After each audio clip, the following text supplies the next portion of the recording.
How to hide songs on Spotify. Hi everyone, welcome to our channel. Let's begin. In this video, I'm going to guide you on how you can hide songs on Spotify. Step 1 is to open the Spotify app on your device and make sure to log into your account. Now, the first thing you want to do is open up any playlist or album.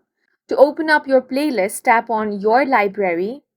Select the playlist option and here you can find the list of your playlists. Open any one of them. Now from here the list of songs will appear.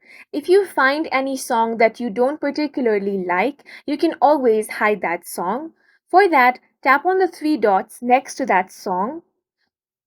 In this pop-up menu, you will find different options. Tap on the one that says hide this song. As you can see, that song has now been hidden. And that's it for this video. If you have any questions or confusions, do let us know on the comment section.